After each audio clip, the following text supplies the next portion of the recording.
Ok, dobro večer svima. Pozdrav ispred VHV kolektiva, ja sam Ana i hvala što ste došli u ovako velikom broju. Prije svega veliko hvala programu Booksa u parku, što nas je opet ugostio, tako da se možemo i u ovim okolnostima družiti zajedno. Današnji razgovor sa Anom Hušman i Danom Perjovschim biti će na engleskom jeziku, and that is the reason why I am switching into English now.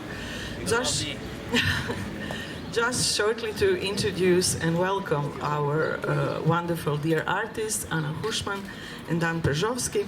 Thank you guys for being with us here today, and the occasion of our gathering today is an exhibition that we open tomorrow at the Galeriji Nova, titled Do Not Trace, Draw, ili na hrvatskom ne precrtavati, nego crtati.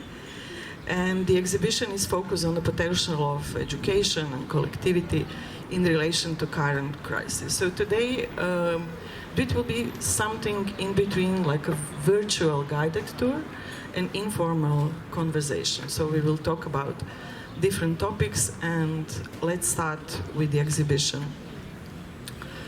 So Ana, on this project you collaborated with architect and researcher Dubravka Sekulić, who unfortunately was not able to join us this evening. And perhaps that you start with introducing your project on Pionirski grad, on Pioneer City. Okay, thank you for coming tonight, and also thank you VHV for inviting us to present this work here. Pionirski grad is a project that I started with Dubravka Sekulić, and we got invitation from Tom Howard, who is doing the exhibition in Berlin in HKV, which is trying to trace different models and spaces of education in the 60s and 70s. And we were interested in Pionirac because, and it's completely wrongly dated for that exhibition, because it's basically dealing with the period of the 1950s and the pedagogical reform that was happening in Yugoslavia at that period of time. And I know about that school because my mother went to that school. It was kind of socialist internat, or kind of format. And it was a school that was kind of experimental program for kids from all different areas in Croatia who were coming there for one semester to spend there, and they tried to use that space as a huge laboratory to try to figure out what had to be embedded in pedagogical reform, which was finished in 1958 and started in 1959, implementing into all the other schools. So now I talk about this, and maybe that you already introduced this moment of personal family histories and how they interlace with our collective ones. Maybe that you start a little bit with an intro on Pioneer City for those who are not familiar with it. What kind of project was that, and what is the status of this project today? Okay, so as a city, it was built from 1948 to 1951, and it was built for that purpose, in order to be a school, and also to be school in free. They kind of mapped free areas which are very important for the further education, which was. I have to now, maybe present just a little bit. I know how much you know about what was happening in that period. It's after-war period, from 1945 to 1950. There are many varieties of the school and how the. They all went there. They went there, not in that years. Yeah. So, but the school was existing from like the like there was huge amount of illiterate people. 33% of the whole society of Yugoslavia was younger than 15, and the state had to kind of invest huge resources in order to provide future for these young people who were young and they had to learn something. And school existed in a form of like 1 year, 4-year programs, 6-year programs, 7-year programs, 8-year programs. And what they did during the 50s is that they tried to systematize and to implement the 8-year primary school. So the Pionirac was built in order to be experimental site for basically the group of the people who were working on the reform to try out different models. What they tried to reach in that model was that the education had to, it can't come just from the school. Also, so that one thing is school, then these after-school activities, different kind of groups, which then started first in Pionirac, and also how to reach people in the, I don't know, in the playgrounds. Also, during those years, the playgrounds and the the toys on the playgrounds were also not standardized. So, and they were by the side of the state. They decided, or they created which are the pedagogical tools that had to be implemented. Also, they had this really strong idea of that kids will educate their parents at home. So the Pionirac was that area in which also they provided that kind of. Also, while they were working and building it, the building site was also educational site. The people who were building the city were the ones that were gaining education. Also, while building, they had, I don't know, 16 mil projections, 16 mil films projection. They did some singing. So every brigade which came there to work had certain amount of skills that they were taught while working there. So how that idea was implemented in that area while until 1959, in which year they closed the program, they finished the reform, and then they gave over the school to Granešina Primary School because they needed the space, and they continued with the kind of program which was provided through that work on pedagogical reform. I think Yes, you did. Maybe just one technical question, because I need to mention that the exhibition borrows title actually from the title of your work. But not only that, ne precrtavati, nego crtati, do not trace, draw. It actually comes from some kind of wall newspapers that you found in an archive of the Pionirski Grad. So my question is, was it difficult to dig into the archive and get the materials? Well, it was, because there is very few people that even know about that school, and also the archive of the Pioneer City exists actually thanks to the one woman. Maybe she will be on exhibition tomorrow, Sanja, and she was employee at some period of time in Pionirski Grad, and she gathered from the archive photos and documents what was left there, and she put it in a box. So it exists something called the archive of the Pioneer City. But the huge amount of documentation was thrown because at some period Pioneer City was, the army was there, then the refugees were living in the pavilions, so a lot of things were burned over the years. And as Pioneer City was under the Naša Djeca organization, their archive it's been flooded 2 times, so they don't even enter into that archive. And we went through the archive of Zagreb, the state archive, and there are very few documents that you can trace that school existed at all. Even in Belgrade, we tried to find some. So, it was like over a year we went through all these archives to figure out how it was built, how it was done, and how the whole process went on. And the earthquake, what happened with the... And then the earthquake happened. Flood earthquake, the whole Zagreb shebang. Coronavirus, yeah. So it was that nice moment from the Germans asking us, like, how the production is going. I was like, well, excellent. We have the main protagonist, because the historian that we filmed is also called Sanja. You will see her tomorrow in video. And she is the historian from Belgrade, which is dealing with that period of Yugoslavia, and actually she is interested in the image or the idea or the representation of the child which Yugoslavia was representing, and how that representation moved from the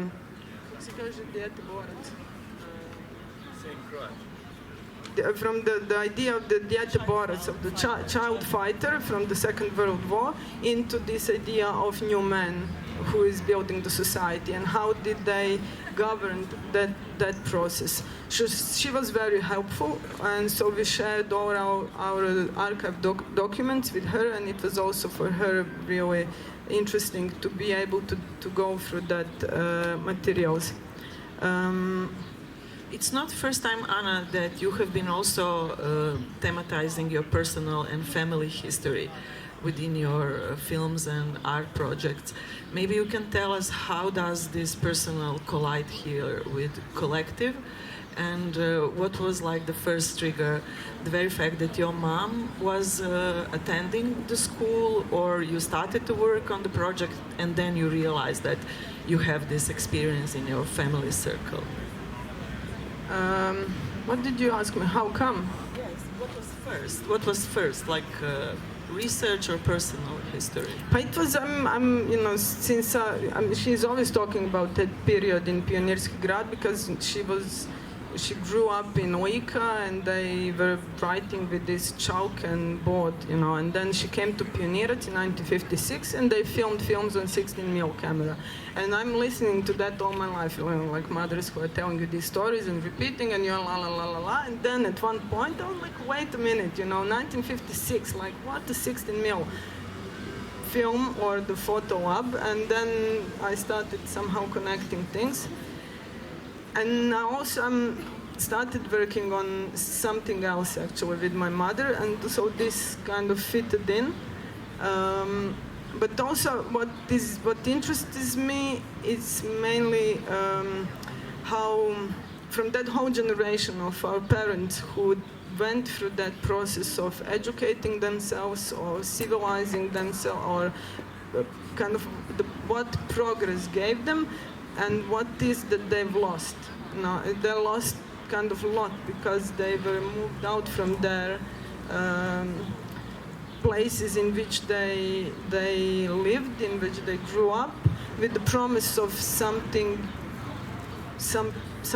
And somehow I see that as like 90s, I see as a kind of final collapse of that fate of the time in which people had faith in tomorrow, And then when I'm thinking of my generation, I think that for us, the tomorrow was insecure, and now for my sons, tomorrow does not exist anymore. So I was thinking about that, line from like there is everything until there is nothing.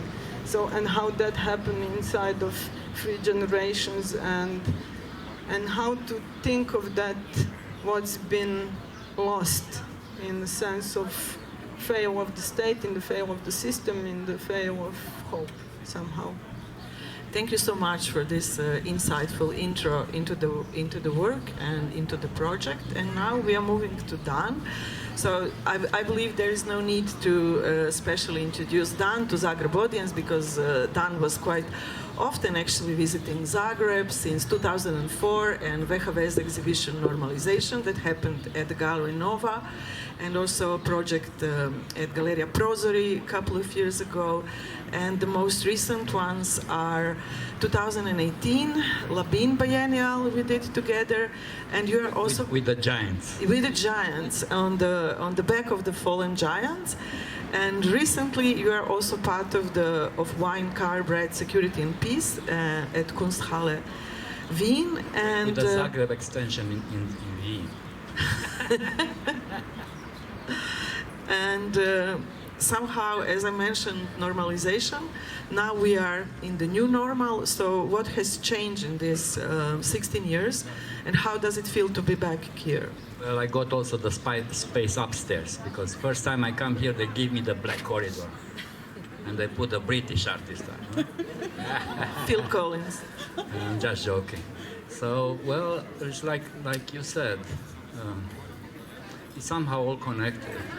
All these concepts are constantly changing a bit. What future means, right? And when you spoke now about an experiment in the 50s, it sounds very radical today, right? Learning while building. That's kind of, they don't get this today. And Romania just opened the school yesterday, and it's ultra big controversy, right? To leave your kids to go. We are in a red area, 1,500 infected people per day. So they don't know. Nobody knows. It's like a very depressive moment because nobody trusts nobody. And we have a previous controversy because there's 1 hour of visual arts per week in the general school, and they want to cut it in half. So 1 hour, 1 week music, and then another visual art. So it's a big debate. Big meaning artists saying something, the rest don't care. And this is a visual society. So they always say future will be creative. And they are cutting exactly the creative. So there's a kind of a reaction about what education will mean. And I realize, because I'm doing drawing about it, that this idea of like educating, this mathematics, history, this kind of, it doesn't stand any longer. So somehow it sounds very interesting, like, you know, like you have a certain practice and you learn by practice, whatever. So back to your question. I always like to draw. The more space you gave me, the more happy I am. Something like that. And I'm very happy to be back. And in a sense, it's kind of metaphorical because I was 2004 normalizatia, and now I'm back to the normal or something, right? Something with the normal. And I think the first show in 2004, I got it all wrong because you refer to normalizatia in a different way than I dreamed of, you know, normal life in kind of Western way. So I realized, and also my drawings have this kind of new touch, trying to understand a little bit more profound and from different angles, more or less the some stories. Now we are in this moment where things are more radical, no? I mean, who could imagine that the planet could stop? No? Like, Is it really stopping? Well, for 3 months. We got some fresh air and then again, but it stopped for a while. And then you see this clear air over Beijing, like for the first time in history or whatever. So, in a sense, everything I know or we know could be challenged. So, yeah, I'm happy to be part of the show. I saw a lot of things change near the Galeriji Nova. It's like in a chic. It's like a very chic neighborhood now, right? Like it's the attack of the restaurants or like around. It's kind of interesting in a sense how this landscape changed. Then I also saw like, I think it's I visited just 3 cities in this period because I did not travel. This is another story. Like, I think I never stayed at home 3 months, only in the 90s or something.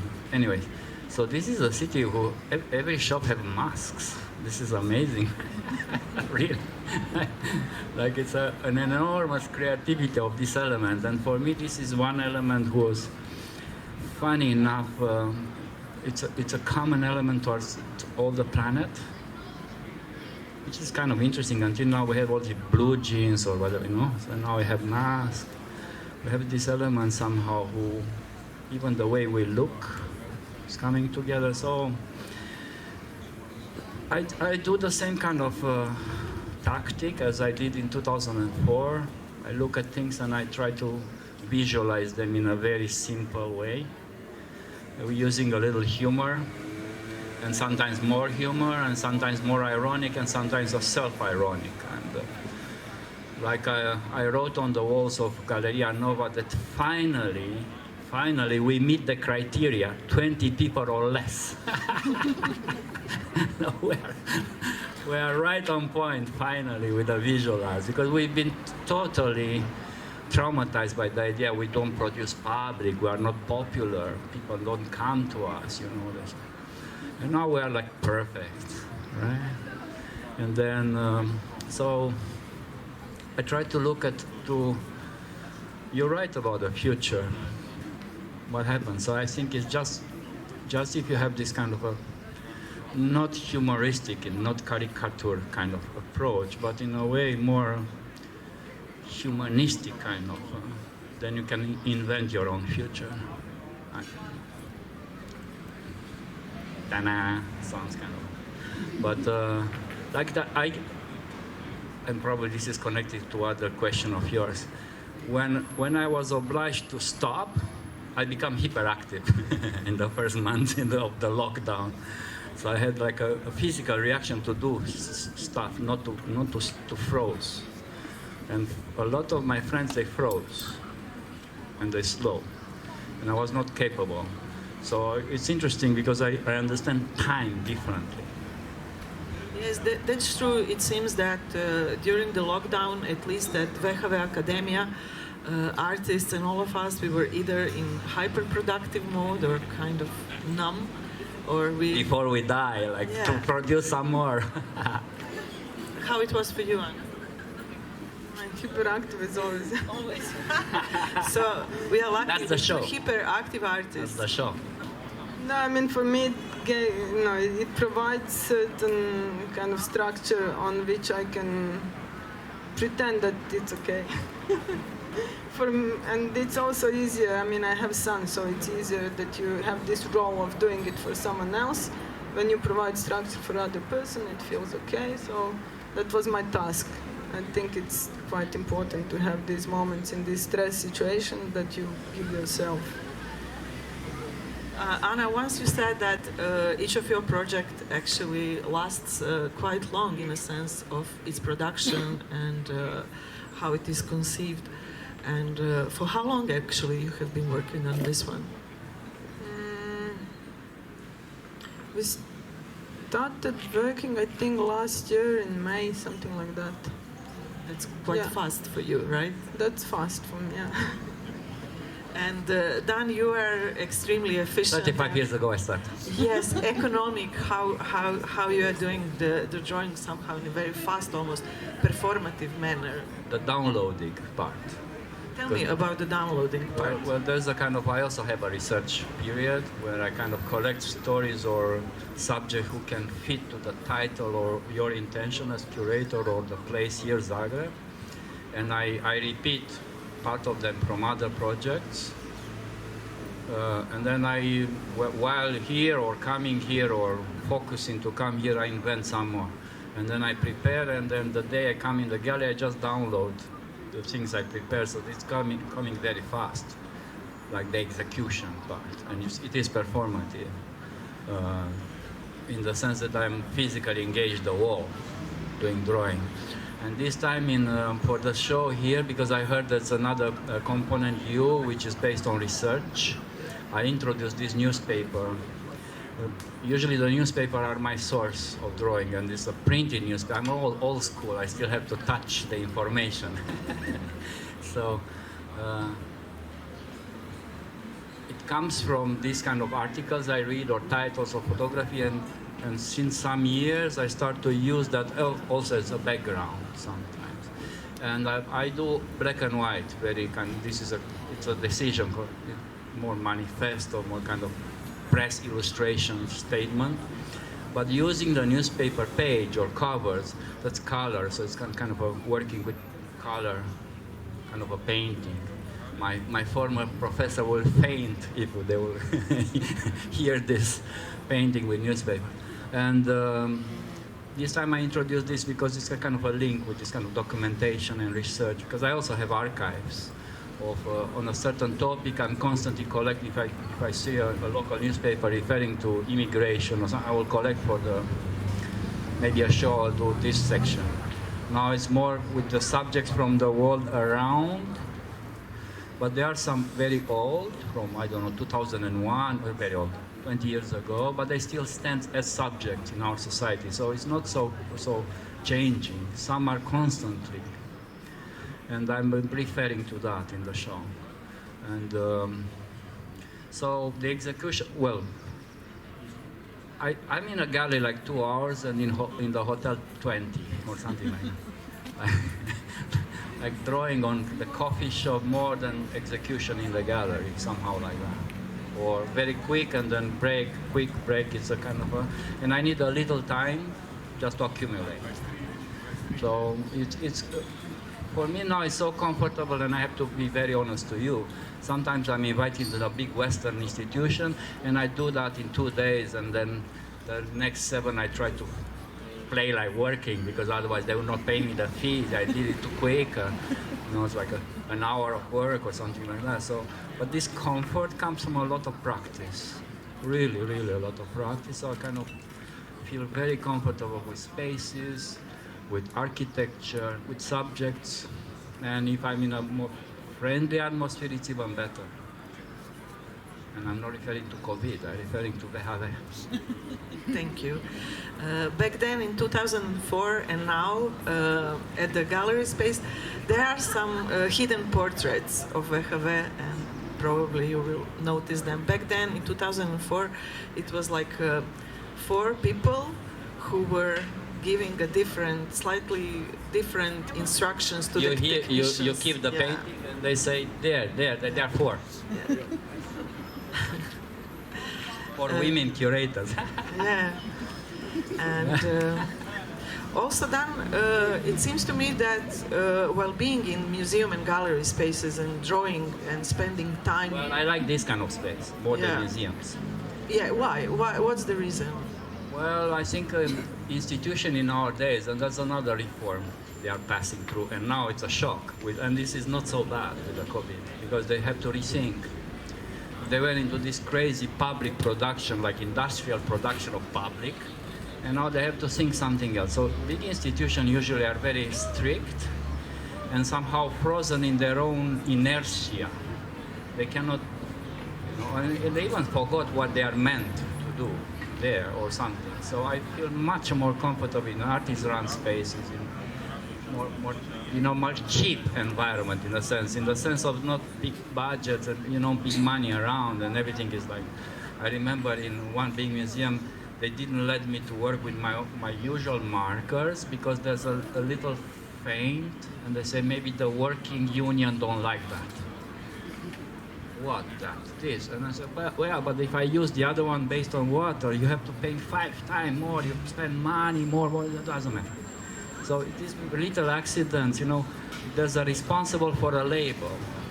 You can't put a label, otherwise you have to wait for the 7 days for the responsible to label, and stuff like that.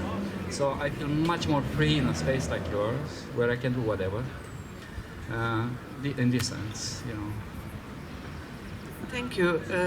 Also, I'm moving to the next question that somehow is related to what you said, Daan, and this is the question for both of you, but also for all of us.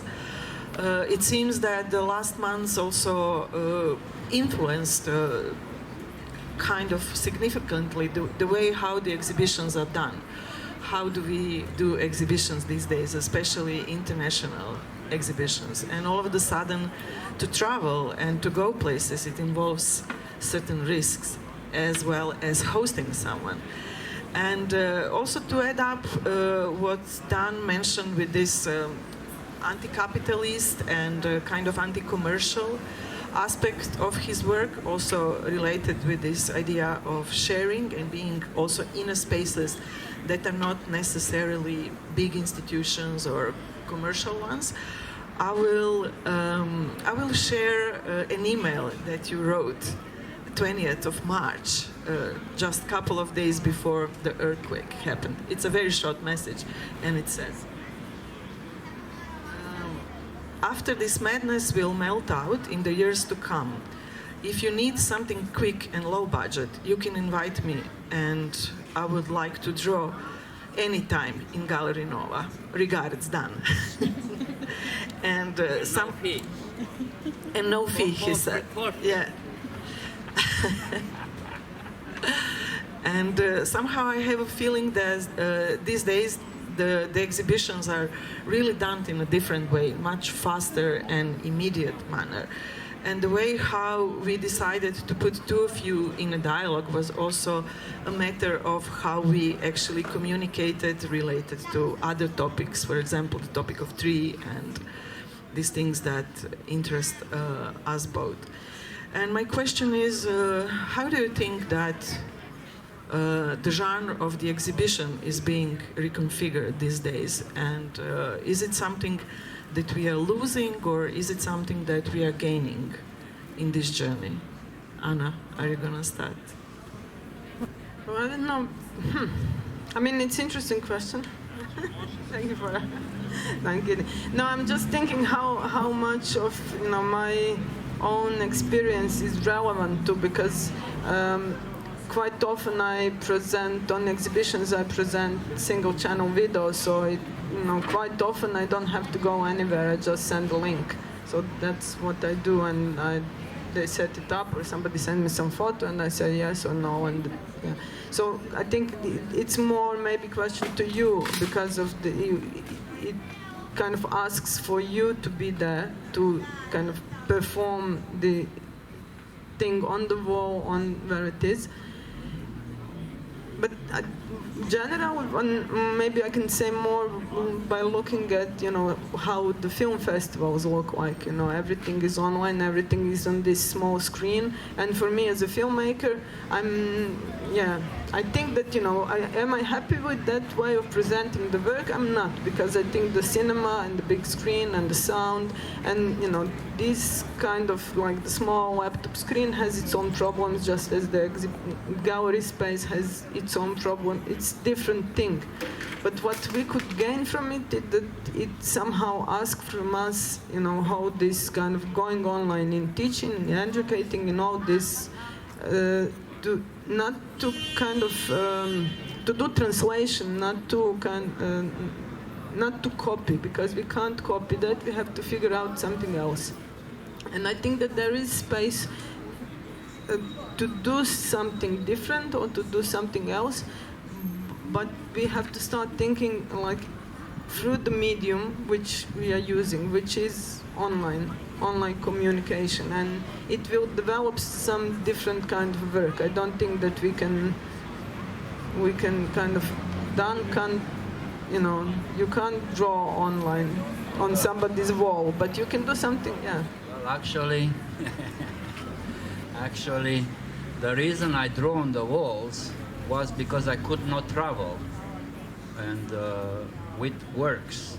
At the time I was like trying to become a standard artist. There were nobody able to pay for crates in my country and pay a transport, right? So I got stuck at home with my masterpieces. And so I said, fuck the masterpieces, I could just go and I draw on the wall. So this is how I ended up drawing on the wall. And it was Venice Biennale. I never get the budget 1.5 months before the opening. So I went there and I just drew on the fucking ground. So that's how I end up doing that. So now it's another test. And I've been tested the last 30 years, and I adapt to the situation. So in this very moment, a friend of mine in Bogota is drawing me. I delegate drawings.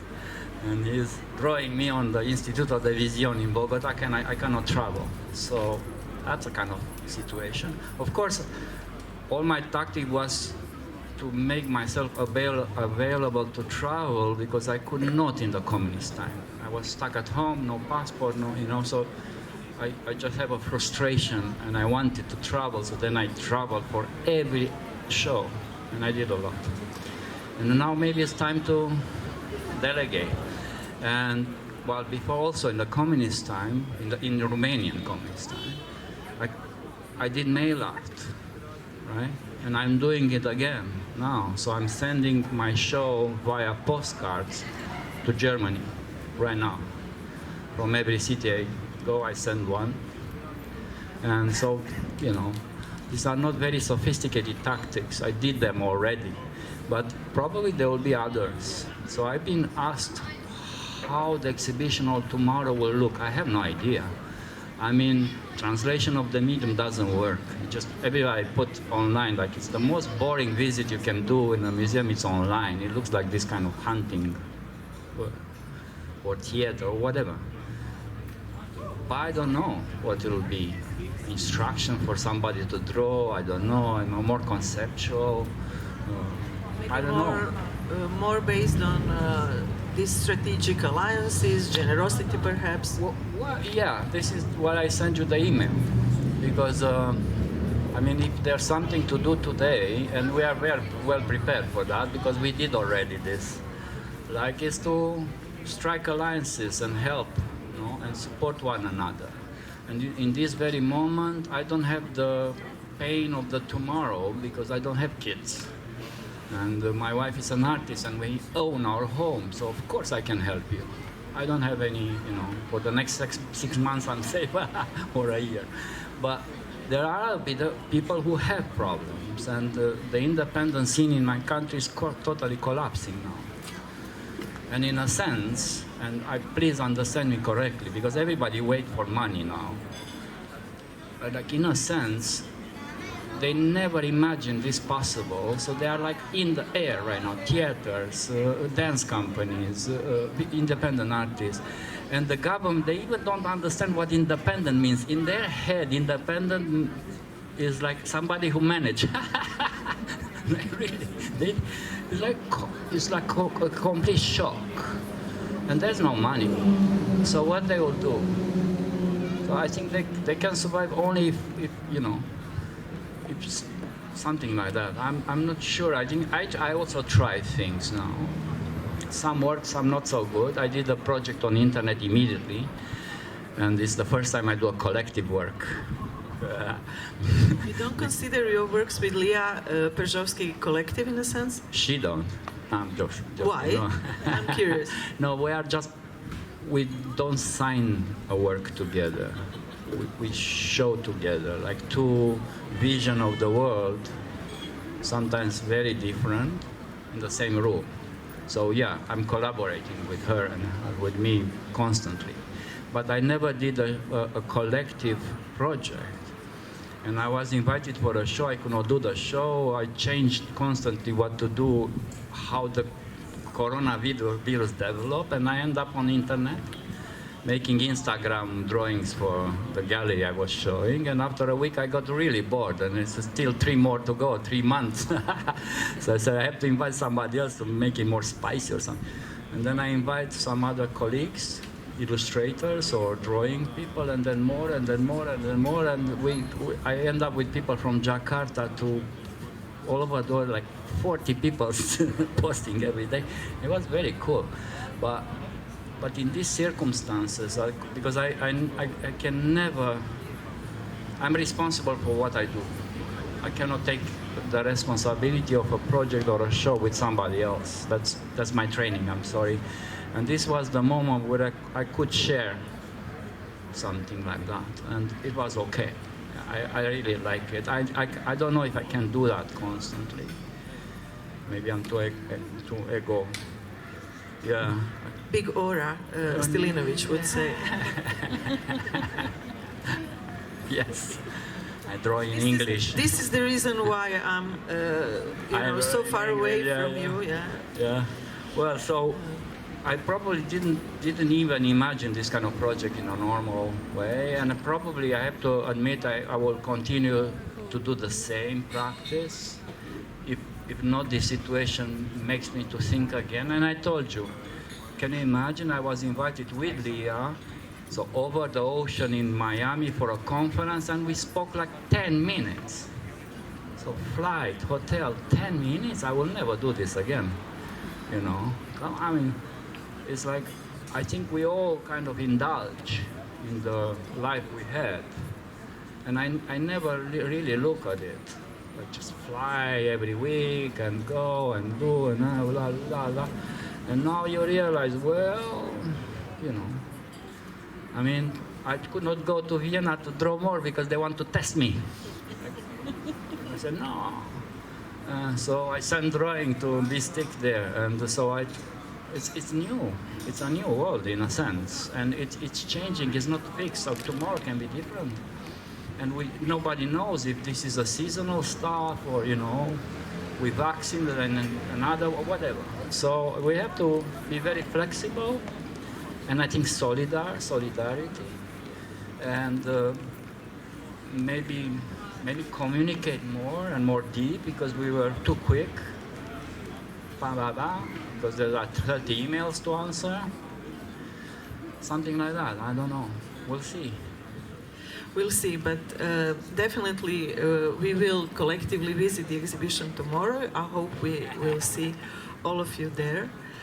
And before we open floor either for your questions or for some informal socializing, a last question, since we are at Bookse, a space very much dedicated to the politics of reading and printed matter and books and publishing. I would like to ask you, because somehow there is this motive of the wall and newspaper running through the exhibition, and somehow printed matter, concept of the library, and also producing books, some of Anna's books are here as well, are quite important to both of you. So I would like to hear maybe a few sentences on how does this influence your practice and how kind of maybe in some of the projects also initiate new collaborations. Maybe Anna, you want to say something about it? And well, for me, I don't know. I find books as or the printed material as some different form of kind of presenting the work, and it's different from film, different from space, in the sense that you treat time completely differently. In the way when you kind of go through the book, you do it in your own rhythm.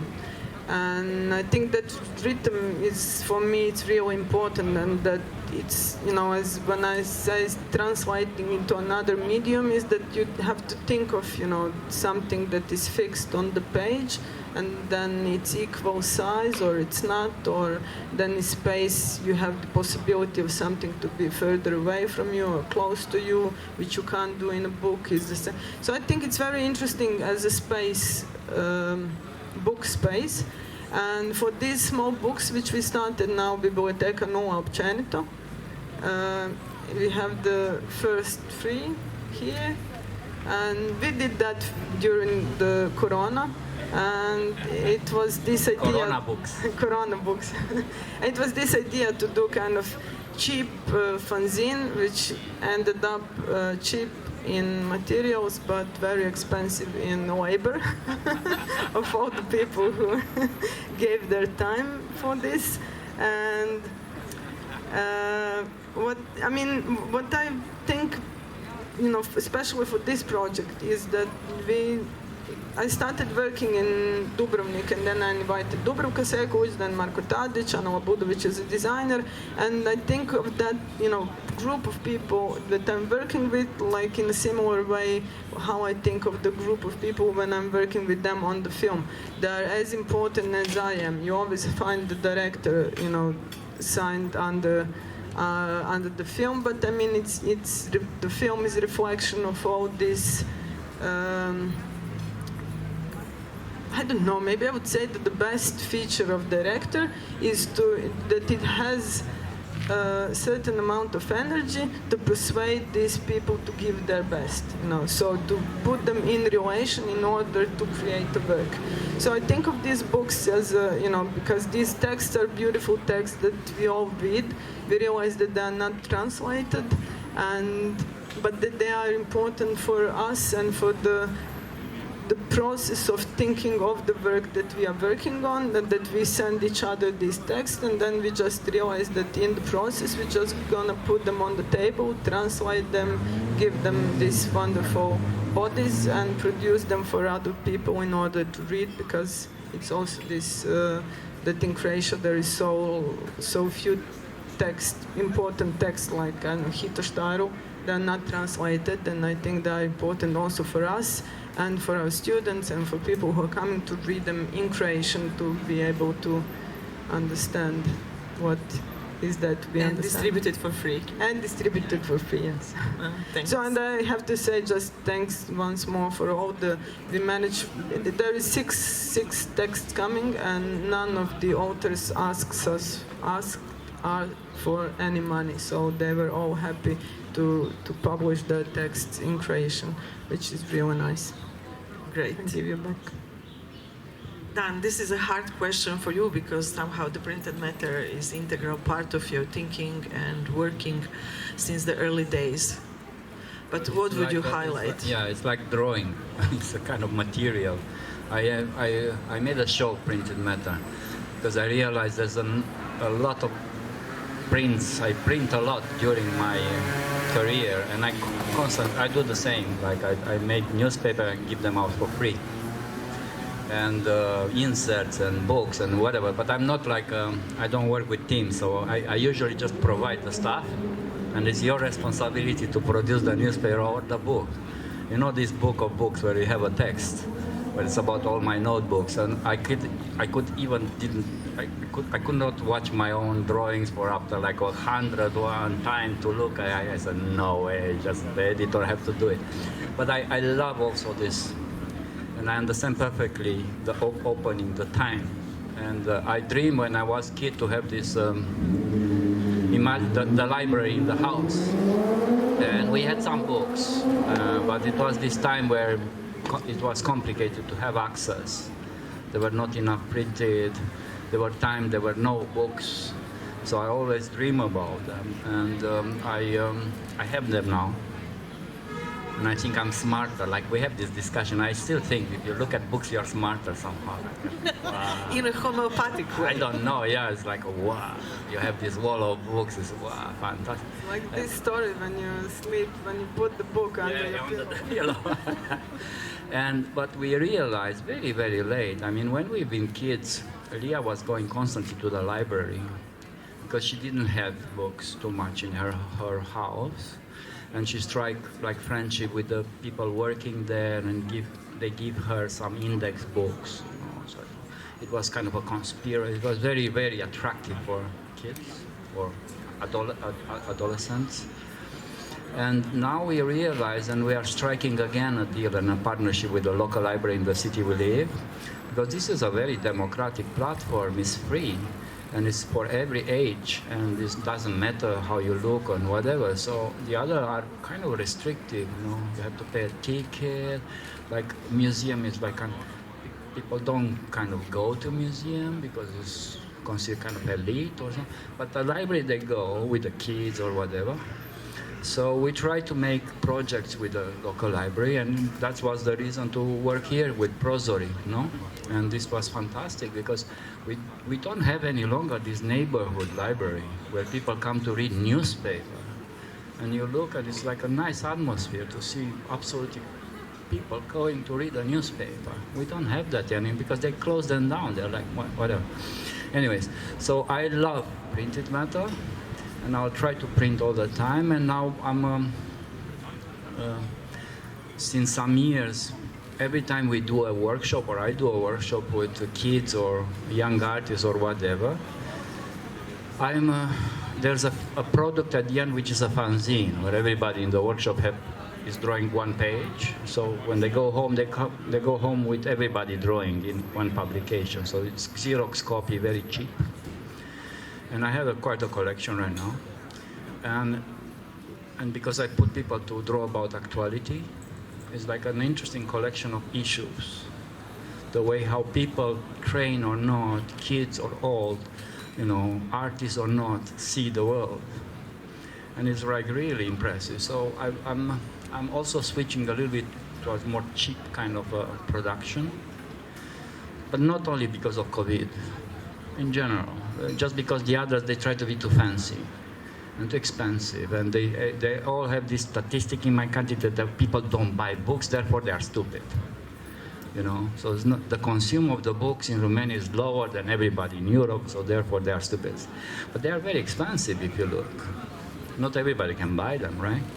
So I try to cut in this one. And yeah, I'm still working with a newspaper.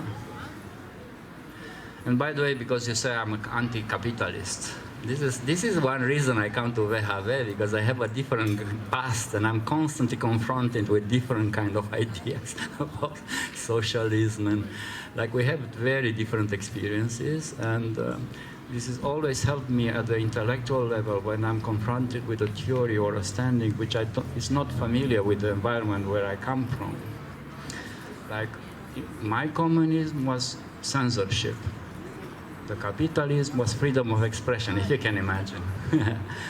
If you can allow me to speak more. And this is interesting when you have to accommodate a different point of view based on a different experience and you understand it. And because otherwise, I think this is one of the problems nowadays. Like, people are standing in their own environment and they don't communicate with the others, so the others are the enemy. And look where we are. Like, we are electing all these assholes, and then, you know, just look and say, how this is possible? Well, this is possible. This is always possible. Yeah. So I'm challenged when I come and I have this discussion, and I think they are really interesting and important. And I think our experience in the so-called East, South, whatever, is very nuanced. So it's not blocked. Even I think city or region by region can be different. And I try to go in every of these places just to see how it was different and how it's developing in a different maybe way than in my country. And it is. Možemo. Our party with young people and honest, it's on the right. Center right side. And these are the guys which are okay, you can talk with. The others are kind of a monsters, right? And so the hope is in a different... Oh my God. Anyway, so... Yeah, this is a very, I think, a good ending to our conversation. Thank you so much for being such a nice and patient audience, and please, one applause for our guests, and see you tomorrow.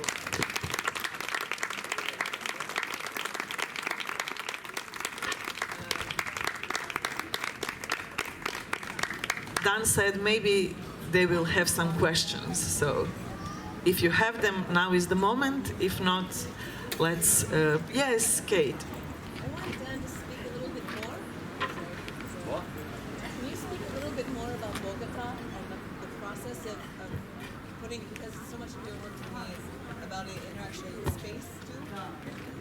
So the question was how is it possible I can delegate some drawings in Bogota? Well, first of all, I'm friend with a guy, Otto Berchem is a friend, and it's a friend from 2005 Istanbul Biennale, which I got exhibiting here, right? That's the way I got it. 2004, Charles saw me as a 8 years old. I went to Istanbul Biennale via Galeriji Nova. And so Otto is my friend, and we constantly communicate on Facebook or whatever. So he actually knows my drawing and he loves some. So the selection was already made. So it's not like a usual exhibition of mine there. They put me together with a cartoonist from Bogota, which is from the 70s. I can't remember now the name. So it's not like I have to produce something new. So it's like the more classical drawings, or these are made on the walls, and I ship them something about the virus and the situation. Colombia and Romania are pretty bad, really bad, in the way they handle the crisis. So we're like, so this is what's happening. So they are drawing a wall, and we talk like this, whatever. I don't say here, there, that. Well, I just give them you do that. And you choose the drawings and you choose how big they are and whatever. And I think now we are just discussing if they will use the facade of the gallery or not. Because Colombia is very unpredictable with protests and some brutal police stuff, so you don't know if your sign in the public how this will be. So that's a constant discussion, but the decision is there with Otto, and I trust him. It's my friend, and he's an interesting artist, and I think Instituto de Visión is also a nice platform. Yeah, and I'm really sympathizing with the situation there.